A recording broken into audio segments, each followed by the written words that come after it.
Hi everybody, welcome to my channel. So today I'm going to talk about nice girl syndrome and why it doesn't lead to fulfilling relationships with men. So as usual, I'm going to make the disclaimer that in this video I'm only going to be referring to heterosexual relationships. I've never been in an LGBT relationship, so I don't feel qualified to speak on it. So what do I mean by the term nice girl? Well, by nice girl, I'm not really referring to the internet meme version of nice girl, which is a woman who's really entitled and a little bit crazy. But I think the meme does cross over to reality and there is some truth to that. So by nice girl, I mean a girl who's genuinely trying to be nice and who honestly thinks that being nice and being a good person is the same thing. And it's not. So to be good is more about your actions, how you behave. To be nice is more about the demeanor and the front that you put on. So I think there are two different things. So from birth, girls are conditioned to be polite. It's not socially acceptable for girls to be aggressive, unlike men. So if a woman fights another woman or they're aggressive to another woman, more often than not they'll be called out and they'll be seen as masculine. So women tend to fight in a passive aggressive way, which is why the term bitchy is always applied to women. So we bring this conditioning into our relationships with men. So we think being nice is being feminine and being passive and showing our value. The nice girl wants to be picked by a man, so that's why we often call them pick-me's, but usually it has the opposite effect. So I admit that I'm a reformed nice girl and I'm doing everything I can to change that.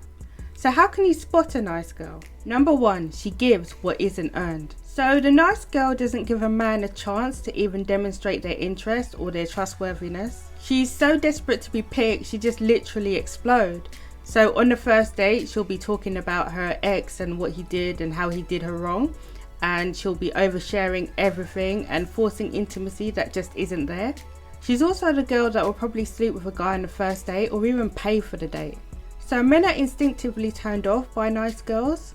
So they say that they want someone nice, loyal, sexually available, but it goes against their very nature. Men are naturally hunters, they want to chase. So these days I would say that millennial and Generation Z men are quite lazy because everything's there on a plate for them. So they're less likely to want to hunt. But if they're really tapping into their masculinity, then they really would like to chase. And if you're a nice girl, then you're making it way too easy. So sure, if you're the one who's being nice and putting in all the work, they'll probably settle down with you, have sex with you, but they won't respect you. We don't value things that we didn't have to put in work to earn. So I think when you're a nice girl and you're just putting everything out there and making everything easy, I feel like you won't be valued in your relationship. Number two, she financially supports men. As a consequence of the feminist movement, hypergamy is slowly dying out in the West.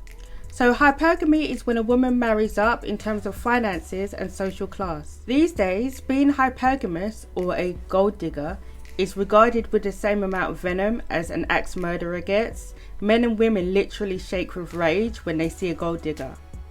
That response is just weird to me, so I expect it from men because they have something to lose. But with women, I don't know why they get mad at hypergamous women or gold diggers, because why would you go against something that will benefit you? So it's okay for men to state that they want friends with benefits or casual relationships, but it's wrong for women to state that they want somebody who's financially stable. So this is a generalized statement and it isn't politically correct, but men and women are wired differently. So men in general are wired to like beauty, physicality, aesthetics, but women are seeking financial security. This is because women need to ensure that their offspring is provided for, so they're wired to seek the man that is best for the job. So nowadays we are pushed to go against our natural instincts, so women have to be, independent and run everything, and men have to fall back. So women are almost shamed for wanting what's natural to them, security. So they're shamed for wanting a long-term relationship, and they're also shamed for wanting financial security. So the nice girl is scared of being shamed, she's scared of being perceived to be a bad person, so she'll often shun financial security. She'll say, oh, I don't need a guy with money. So she's the girl that will get her purse out on the first date and say that she wants to split 50-50. Of course, men love this because if you have a woman who's willing to split the check, then he can take other girls out that week because now he has the money to do that. So if women are paying for their own dates, then the dates won't hurt his finances. So for him, there is no investment in a relationship. Men who embrace positive masculinity want to protect and to provide. So going 50-50 isn't an option for those men. Going 50-50 and being financially dependent on a woman isn't emotionally healthy for a man. They begin to lack self-esteem and self-worth. So nice girls tend to attract these types of men because their standards are so low. So they think being nice is accepting low effort and low standards. If he can't even pay for a date, how can he be trusted to protect and provide for your offspring? So I used to be friends with this woman, and she was actually paying for her ex-boyfriend's phone bill, and they weren't even together. So I told her to cut him off because he was running up really high bills with international calls, and he had the audacity to block her. And she said to me, well, how's he going to call people? How's he going to cope without a phone? And I couldn't believe it. I just looked at her, and after she said that, I realised that we couldn't be friends anymore. She was the worst nice girl that I'd ever met. She had low self-esteem and no sense of self-worth. So if you're paying for a man, then you're being taken for a ride, and he will go along with it until he finds someone better who would actually challenge him. Number 3, you're not like other girls. So nice girls tend to be critical of other women. They don't like women who don't cook from scratch, they don't like gold diggers, and they don't like women who don't want to have children. Misery loves company, and it's a sense of entitlement because they think, if I put in all of this effort and I've revolved my whole life around men, you should too, and you shouldn't be able to get a man without doing what I do. The nice girl is a woman who's always completely shocked when they find out that their husband has been cheating on them. They can't comprehend it because they bent over backwards for this guy and they still got cheated on. So I told you, men don't value what they don't invest in. That's why I don't have a problem with child support or alimony, because there has to be a risk and there has to be a consequence. Men hate child support and alimony because that's the thing that stops them from doing whatever they want. So nice girls tend to virtue signal and set themselves apart from those mean, bitter, hateful women whose lives don't revolve around men. It won't work. I've done it and I've failed, and I've seen other women do it and they fail. So as a woman, it's not your job to chase men around and prove your worth. So I'm not saying you have to be fake hard to get, but you have to actually be hard to get. So I know there are men and women watching this and they'll be like, well, it's supposed to be 50-50. No. It's not 50-50 when you're pushing that baby out of your womb. Is he taking half of the pain? It's not 50-50 when you have to buy expensive makeup, expensive clothes to look good. Yeah, they'll say, oh, you don't have to wear makeup or nice clothes, but they'll go after the woman with makeup and nice clothes. And do men take on 50% of the emotional labour, the childcare and the housework? I don't think so. So we think that we're being nice and we're lightening the burden on him, but we're not. We're actually stopping him from doing what he was born to do, protect and to provide. And if he ever does improve his financial and social status, he will leave you for someone else who does have standards. So what steps can you take to avoid being a nice girl in relationships? Number 1, hold back. So as women, we often think that we've found the one after a few dates, when naturally we don't know anything about him. We blabber on in dates. I've done this. I remember with my last boyfriend, in our first date, I just went on and on about my ex-boyfriend and how he hurt me. And that was totally the wrong thing to do. I shared way too much information with someone who hadn't earned my emotional intimacy and vulnerability. When you're intimate with a guy too soon, both emotionally and physically, you will lose.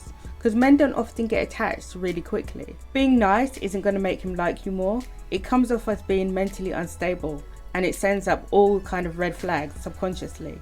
So relax and sit back and observe. Stop talking. Let him do the chasing and don't force it.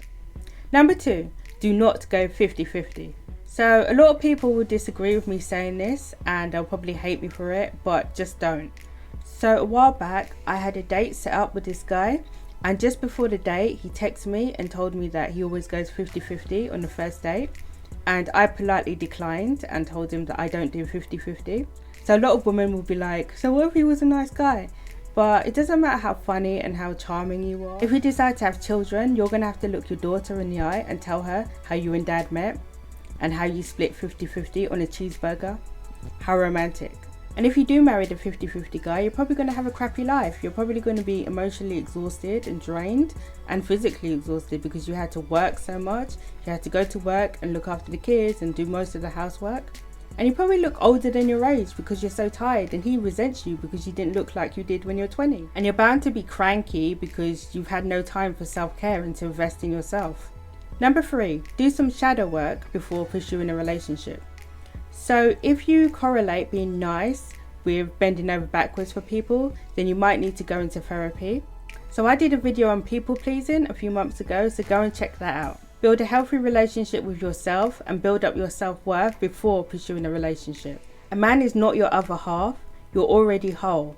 He just needs to enhance your life, not complete you. So why would you listen to me? I'm 34 years old, really old. I still live at home with my parents and I'm single. Well, I'm in this situation because I was a nice girl and I bent over backwards and didn't invest in myself. So you could assume that I'm just bitter and old and I don't know what I'm talking about. But imagine if you were talking to a heroin addict and they told you never to touch drugs. Would you say to them, just because it didn't work out for you, it doesn't mean it's going to work out for me? You wouldn't, you would take their word for it. So in all of my videos, I'm never coming from the perspective that I've done everything perfectly, because I haven't. I've made mistakes and I found myself in a position that I didn't want to be in. And my main duty is to warn other people and stop them making the same mistakes. So for any young women watching this, don't be a nice girl. I'm not saying be mean, you can be kind, you can be a good person, but don't be nice. Being nice just makes you an easy target. So I've seen women defending McDonald's dates and engagement rings from the bubblegum machine, and I just think that's sad. If he's doing that, then he doesn't respect you. So think back to high school and when you were in class. You might have liked that fun teacher that let you do everything that you want and let you mess around. And you might have hated that strict teacher that had high standards. But in the end, who was more helpful? It's the strict teacher that wanted what was best for you, and the easygoing teacher just wanted an easy life. High standards motivate you to level up. Of course, the low-hanging fruit is more appealing because you don't have to work that hard to get it and you can conserve your energy. However, if you actually climb all the way to the top and get the fruit right at the top, you'll value it much more and it will taste so much sweeter because of the work you put in to get it. So I'm going to wrap up here, but I hope that you found something useful in this video. If you enjoy my content, please remember to like and subscribe. Thank you for watching and have a good day.